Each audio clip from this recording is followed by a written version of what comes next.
Hello, আমি doctor Parvez Alam বলছি new jersey থেকে। আশা করি আপনারা যে যেখানে আছেন ভালো আছেন। এটা আমাদের স্বাস্থ্য আলাপের পর্ব 26। এটাতে আমি ভাইটামিন ডি নিয়ে কথা বলবো।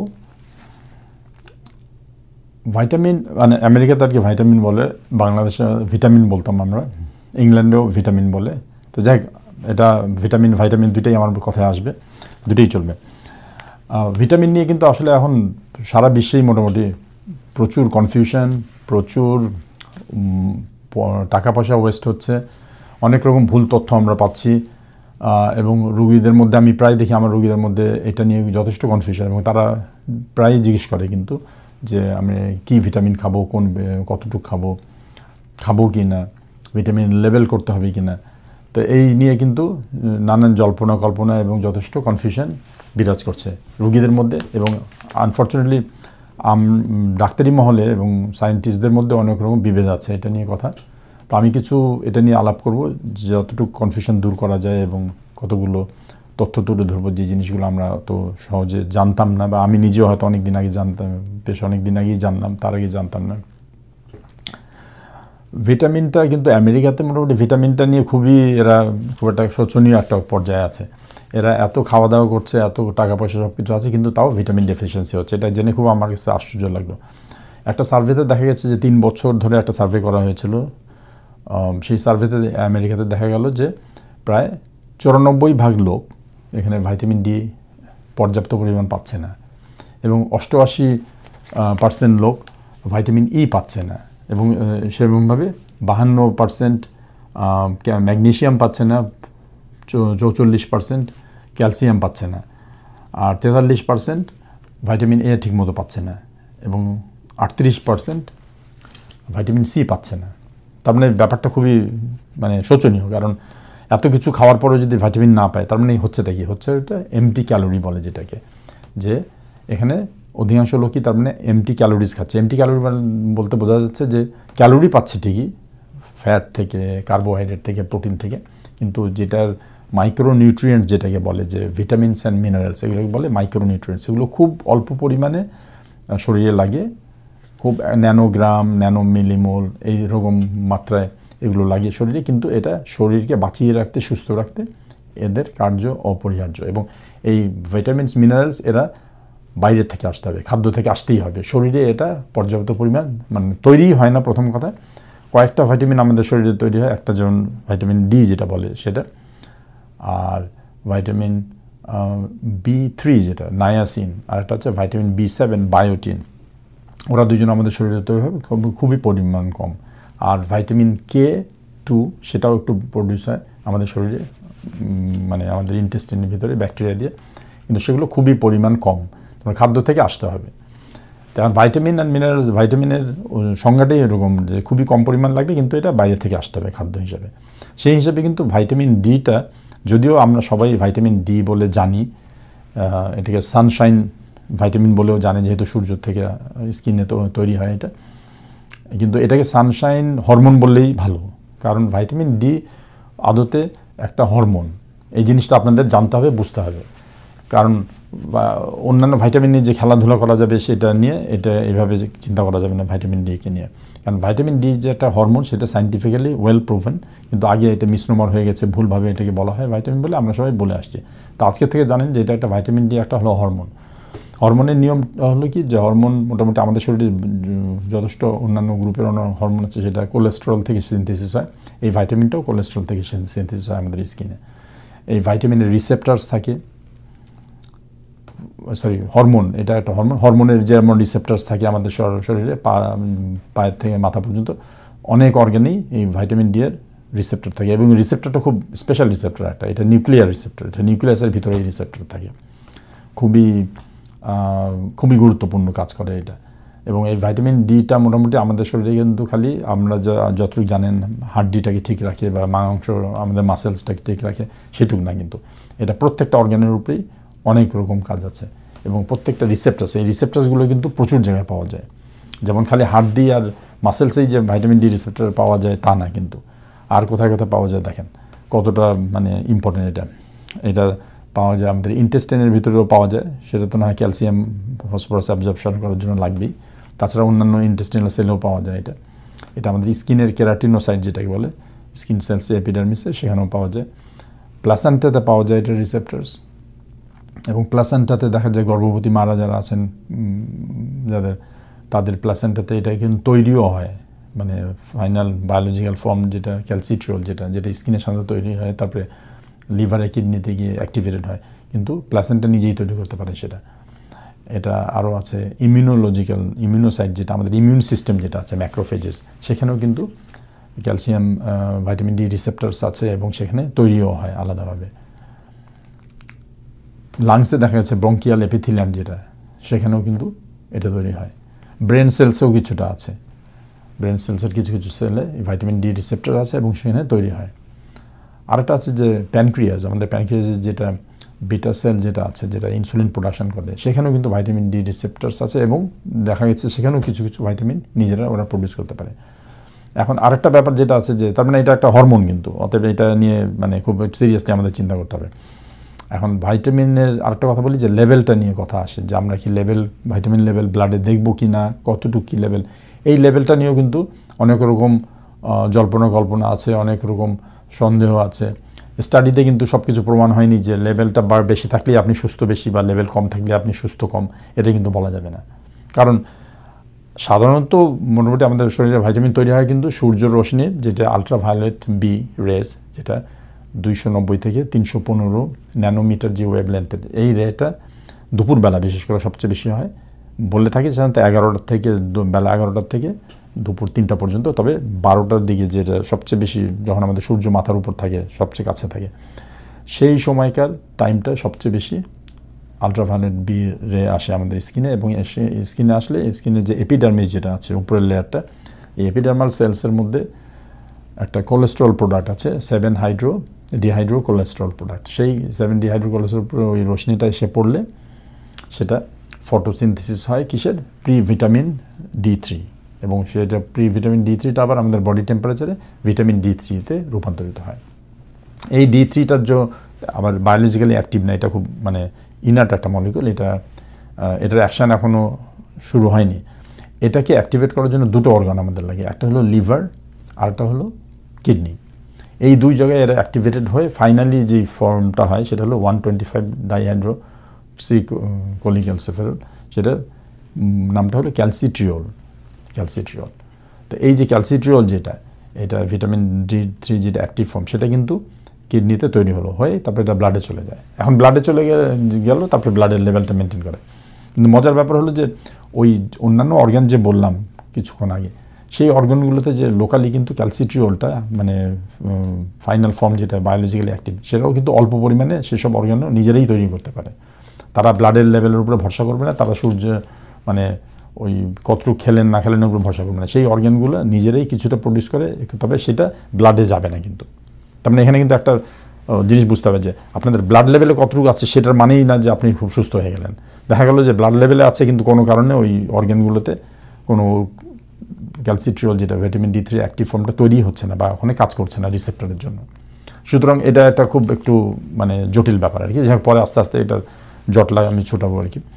তো এখন দেখা গেল যে রিসেপ্টরস তার মানে অনেক অর্গানে থাকে এবং অনেক অর্গানে এটা তৈরি হতে পারে অল্প পরিমাণ, কিন্তু সেই অর্গান তৈরি করবে সে নিজের ব্যবহারের জন্য, সেটা ব্লাডে পাঠাবে না। সুতরাং এখানে একটা রহস্য থেকে গেল আর কি। আচ্ছা, এখন আসা যাক ভাইটামিন ডির সোর্সগুলো কী কী। সোর্সগুলো বলতে বোঝা যায় যে সবচেয়ে বড় সোর্স হলো সানলাইট, সূর্য রশ্মি। এই সূর্য রশ্মিটা সাধারণত ওই বেলা আমি বললাম যে 11টার থেকে 3টা পর্যন্ত এর মধ্যেই হয়, তবে 12টার কাছাকাছি সেটা সবচেয়ে বেশি হবে, এবং তার যত পরে যেতে থাকবে আগে গেলে ওই সময় বেশি ভাইটামিন ডি স্কিনে প্রডিউস হবে না। একটা মাপ আছে যে শান্ত বলে থাকতো আগে আর কি, যে আপনার যদি শ্যাডোটা, আপনার যদি ছায়াটা আপনার চেয়ে লম্বা হয় তাহলে বুঝতে হবে যে এখানে ভিটামিন বি ইউভি রেটটা খুব একটা বেশি পড়ছে না, ওই সময় খুব একটা তৈরি হবে না। আপনার ছায়াটা যদি আপনার হাইটের সমান বা ছোট হয় তাহলে বুঝতে হবে এই সময়টাই সূর্যটা একটা অপটিমাম মানে জায়গায় আছে যেখান থেকে ইউভি রেটটা সরাসরি স্কিনে এসে করছে। এখন এটার একটা মাপ আছে যে আপনি কতটুকু সূর্যতে থাকবেন, এটা আমার পেশেন্টরা জিজ্ঞেস করে কতটুকু থাকলে কতটুকু কী হয়। তো ধরা হয় যে 10 মিনিটের মতো যদি আপনি সবচেয়ে ভালো সময়টা যদি থাকতে পারেন মধ্যাহ্ন মানে যেটা নুনে যেটা, 10 মিনিটের মতো, এবং সেটা সামারে মোটামুটি আমরা তো আমাদের হাত খোলা থাকতে পারে, নেক, মুখ, এই আপার পোর্শনটা যদি খোলা থাকে এটা 25% বডি সার্ফেস এরিয়া, এবং এখানে 10 মিনিটের মতো মোটামুটি এনাফ ভাইটামিন ডি তৈরি হয়ে যায়। এখন যদি দেখা যায় যে অন্য সময়টা, কিংবা আকাশে খুবই মেঘ, কিংবা এয়ার পলিউশন, অনেক বড় বড় সিটিতে এয়ার পলিউশন থাকেই, বা আপনি সানস্ক্রিন পরেছেন, সানস্ক্রিন লাগিয়েছেন, সূর্য যাতে পুড়ে না যান স্কিনটা, তো এসব ক্ষেত্রে আরও বেশি ঘন্টা লাগবে। তো যেখানে সব রোদটা খুবই ভালো এবং ক্লিয়ার আকাশ, সেখানে মনে করেন 10 মিনিটে কাজ হয়ে যাবে, 25% বডি যদি সার্ফেসটা আপনার উন্মুক্ত থাকে রোদে। আর তা না হলে এটা 30 মিনিট, 40 মিনিট, প্রায় 2 ঘন্টাও লাগতে পারে, ডিপেন্ডিং অন দ্য সিচুয়েশান। এই হলো ব্যাপার। তো এটা একটা সবচেয়ে ভালো সোর্স অফ ভাইটামিন ডি, এবং এই ভাইটামিন ডি এর দুটো সুবিধা আছে, যেটা আপনি অন্যান্য ভাইটামিন D3 যেটা ক্যাপসুল বা অন্য খাবার থেকে আসলে যেটা হয় না, যেটা স্কিনে যেটা হয়, সেটা হলো একটা কথা যে সূর্য থেকে যে ভিটামিন ডি আমাদের স্কিনে তৈরি হয় কোনো সময় অতিরিক্ত তৈরি হবে না, কোনো সময় বিষাক্ত ক্রিয়া, যা টক্সিসিটি, যেটা ভিটামিন টক্সিসিটি, ওভারডোজ হবে না। কেন হবে না? দেখা গেছে যে স্কিনে আমাদের একটা সিস্টেম এমনই আছে যে ভিটামিন D3 এবং ভিটামিন D3 যখন তৈরি হয় তখন একটা লেভেলের পরে আর তৈরি হয় না। তখন যদি আলট্রাভায়োলেট রে পড়তেও থাকে, সেই ন্যানোমিটারের ওয়েভলেন্থের আলট্রাভায়োলেট রে পড়তেও থাকে, তখন দেখা যায় অতিরিক্ত ভিটামিন D3 যেটা আছে সেটা ভেঙে যায়, ভেঙে বিভিন্ন রকম মলিকিউল তৈরি হয়, বাই প্রোডাক্ট হয়ে যায়।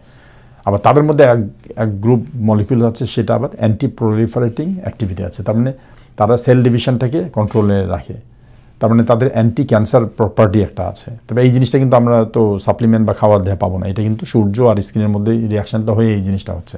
সুতরাং এটা কিন্তু সবচেয়ে ভালো সোর্স, বারবার বলছি আমি। আচ্ছা, এরপরে দ্বিতীয় সোর্স কী আছে? দ্বিতীয় সোর্স হলো খাদ্য থেকে আসতে পারে ভাইটামিন D3 আর ভাইটামিন D2। দুটো ভিটামিন আছে, D3 আর D2। D3কে বলা হয় কোলিক্যালসিফেরল, আর D2কে বলা হয় আর্গোক্যালসিফেরল। তো D3টা আসতে পারে কি সোর্স? সবচেয়ে ভালো সোর্স কি? ভালো সোর্স হলো গিয়ে ফ্যাটি ফিশ। তারপরে ফ্যাটি ফিশ যদি খান আপনি, আর কোনটা ফ্যাটি ফিশ বাংলাদেশের জন্য কোনটা সবচেয়ে বেশি ফ্যাটি ফিশ, যেটা আপনি বাংলাদেশের পুষ্টি বিভাগে যদি খোঁজ নিয়ে দেখতে পারেন, আমি ঠিক এটা জানি না। আর এখানে তো আমরা জানি কতগুলো ফ্যাটি ফিশ আছে সেগুলো। আচ্ছা, তারপর আরেকটা হলো গিয়ে যে ফিশের liver oil, fish liver oil. তো তার মধ্যে কড লিভার অয়েলটা সবচেয়ে বেশি উল্লেখযোগ্য, কারণ সেখানেই সবচেয়ে ঘনীভূতভাবে সবচেয়ে বেশি পরিমাণ ভাইটামিন D3 থাকে। আরেকটা হলো এগ ইয়ক্স, ডিমের কুসুমটা যেটা, সেটাও একটা high source of vitamin D3। এই হলো ভাইটামিন D3 ন্যাচারাল সোর্স যেটা খাদ্যে। আর ভাইটামিন D2 এর ন্যাচারাল সোর্স যেটা, সেটা খুব কম, লিমিটেড।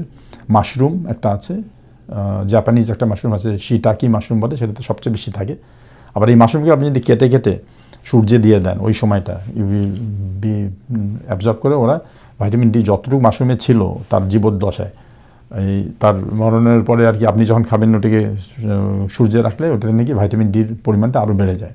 সুতরাং এটা একটা ভালো পদ্ধতি, মাশরুম থেকে ভাইটামিন D3 এই D2টা যেটা খাচ্ছেন সেটা যদি করা যায়। আর ভিটামিন D2 যেটা, এটার আর একটা সোর্স হলো ইস্ট, যেটা ছত্রাক বলে, যেটা আমরা ইস্ট তো অনেক খাওয়ায় মনে হয় ব্যবহার করা হয়, যাই জানে। তো এই হলো ব্যাপার।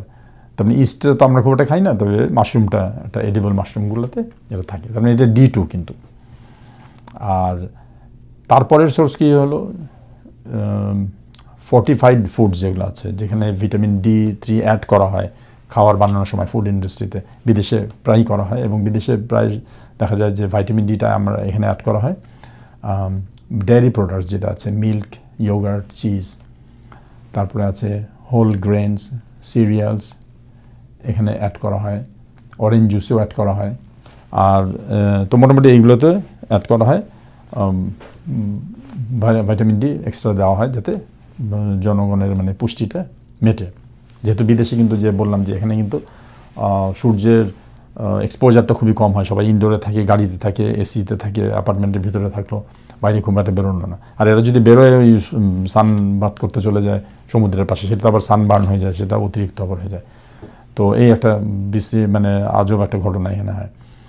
আর আমরা যারা সিটিতে থাকি বা অধিকাংশ সময় দেখা যায় যে আমাদের বেশি সান এক্সপোজার হচ্ছে না, সেজন্য আমাদের ডি লেভেলটা খুব কম থাকে। আচ্ছা, সোর্সের ব্যাপারে আরও দুটো সোর্স আছে যেটা খাদ্যজনিত না, সেটা হলো সাপ্লিমেন্টাল। এটা আপনি ক্যাপসুল, ট্যাবলেটস এসবের মাধ্যমে খেতে পারেন। সেটা হলো D3 সেই সোর্সটা আছে অ্যানিমেল থেকে আসে, সাধারণত শিপ উল, যেটা শিপের উল, যেটা ভেড়া, তার উলে যেটা ল্যানোলিন একটা কম্পাউন্ড আছে, সেটা এক্সট্রাক্ট করে ওই ল্যানোলিনের কে ইউভি রেডিয়েশন করা হয়।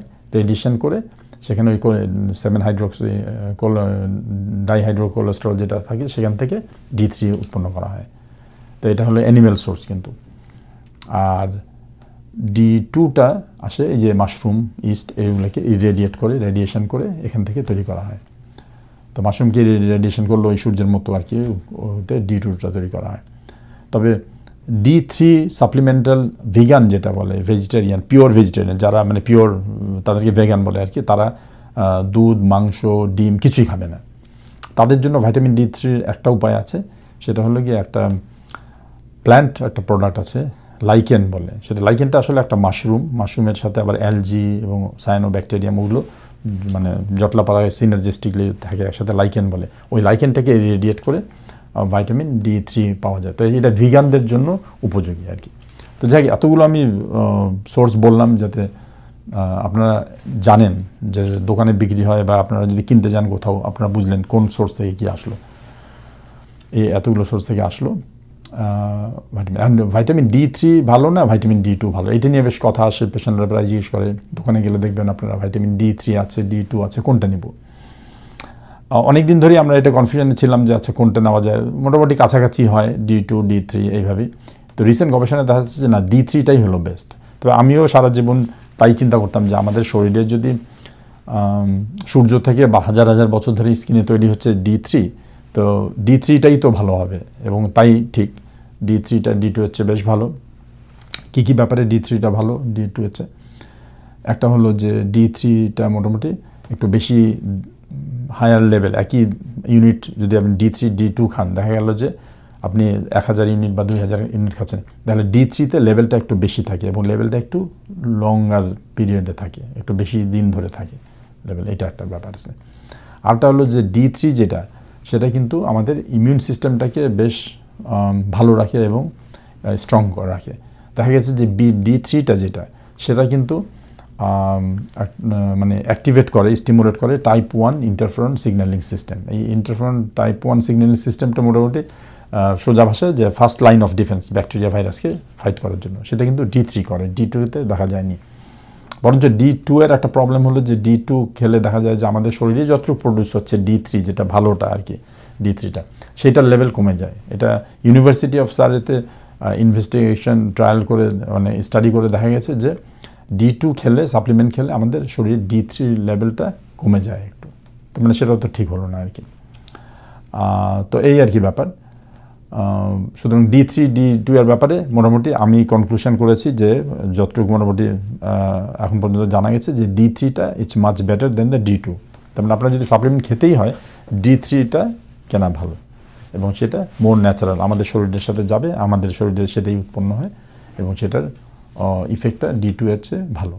তো এই আর কি গেল আমাদের ভাইটামিন নিয়ে মোটামুটি একটা আন্দাজ পেলেন এই ভাইটামিনটা কী জিনিস। যেমন এটা মোটেই ভিটামিন না, সুতরাং হেলায় আপনারা ভিটামিন D খাবেন না, এটা একটা হরমোন হিসেবে দেখতে হবে। আর একটা মনে রাখবেন যে লেভেলটা আপনার কম বলেই যে প্যানিক করবেন যে হ্যাঁ আমার শরীর কী খারাপ হবে না, ঠিক কিন্তু এখনও জানা যায়নি, আমরা নিজেরাই জানি না আপনাদের কী বলবো। সুতরাং আপনাদের শরীরের অন্যান্য অর্গ্যানও কিন্তু এটার ফাইনাল ফর্মটা তৈরি করে, যে জিনিসটা ফাইনাল আর কি ভিটামিন D3 তৈরি করে, যেটা ব্লাডে যায় না। সুতরাং ব্লাডে না গেলে কিন্তু দেখা গেলো আপনার অর্গ্যানগুলো কাজ করছে, তারা বেশ পুষ্ট আছে, কিন্তু লেভেলের সাথে মিলছে না আর কি। তো এটা নিয়ে বেশি মানে উত্তেজিত হওয়া যাবে না। তো মোটামুটি এই কথাগুলোই আমি বলার জন্য আজকে এই পর্বে এই ভিটামিন D নিয়ে এই বললাম। হ্যাঁ, মোটামুটি সবই বলা হয়েছে। তবে ওই জিনিসটা আপনারা খেয়াল রাখবেন যে ভিটামিন D রিসেপ্টরটা অনেক অর্গানেই আছে, এবং ভিটামিন D3টা অ্যাক্টিভ ফর্মটা অন্যান্য জায়গায় প্রডিউস হতে পারে এবং প্রডিউস হয় আর কি। আর এটা তো একটা হরমোন, সেটাতে সন্দেহ নাই, 100% এটা একটা হরমোন। তবে সবচেয়ে ভালো সোর্সটা হলো গিয়ে এখনও আমি বলবো যে হ্যাঁ, skin two expose to the Sunlight, এটা যদি আপনারা করতে পারেন 10-15 মিনিট। দেশে তো অনেক সুবিধা, দেশে তো একটা ইকুয়েটরিয়ালের কাছে, মানে আফ্রিকার পরে আমাদের দেশটা একটা গরমের দেশ, তো এই গরমকালে যদি আপনারা এটা করতে পারেন, শীতকালের রোদেও যদি করতে পারেন, ওই দুপুরবেলাটা খুবই ইম্পর্টেন্ট জিনিসটা, সেটা মানে সেটা খুবই আমাদের জন্য ভালো হবে। আর তখন খাবারের থেকে যদি কমও আসে, আমাদের শরীরে যেটা এনাফ প্রডিউস হয় তাইতে কাজ চলে যাবে। এর পরবর্তী পর্বে আমি বলবো যে ভিটামিন ডি লেভেল কি ব্লাডে দেখা উচিত কিনা, এটা কি মানে পুরো আপনারা পয়সা ওয়েস্ট করছেন কিনা। আমি শুনেছি যে বাংলাদেশ থেকেও যে সিঙ্গাপুরে, ইন্ডিয়াতে, থাইল্যান্ডে অনেকেই যাচ্ছে এবং গিয়ে থাকেন, বা দেশেও ভিটামিন ডি লেভেল করা হচ্ছে। খামাখাই পয়সা লস করে লাভ নেই, এটা একটা ভুল ভ্রান্তির মধ্যে আপনারা থাকতে পারেন যে লেভেলটা বেশি কমের ব্যাপারে। আর প্রথম কথা যে লেভেলটা কোন ল্যাবে করা হচ্ছে, কী লেভেল করা হচ্ছে, এটা একটা স্ট্যান্ডার্ডাইজড ওইভাবে করা হয়নি ইন্টারন্যাশনালি, যে কোন লেভেলটা কী কতটুকু কী করতে পারে। এক এক লেভেলের কাজ এক এক রকম। এক লেভেলেই যে আপনার হাড্ডি ভালো থাকবে, মাসেল ভালো থাকবে, ইমিউনিটি ভালো থাকবে তা না। এক এক অর্গানের কাজের জন্য এক এক লেভেলটা এটা। তো এখন সেই লেভেলের একটু রহস্যটা আমি পরের পর্বে বলবো। কোন ভাইটামিন খাবেন, এই ভাইটামিনের সাথে অন্যান্য কোনো ভাইটামিন খাওয়া লাগবে কি না, কতটুকু খাবেন, কত হাজার ইউনিট খাবেন, এবং D3 এর ব্যাপার, D2 এর ব্যাপারে তো জানলেনই, D3টাই বেটার আর কি। তো সেই ভিটামিনের সাথে অন্যান্য কোন খাবারের কি ইন্টারাকশান কীভাবে হয় না হয়, সেই জিনিসগুলো পরের পর্বে বলবো। তো পরবর্তীতে আপনারা ভালো থাকবেন, নিজেদের খেয়াল করবেন, পরিবারের খেয়াল করবেন।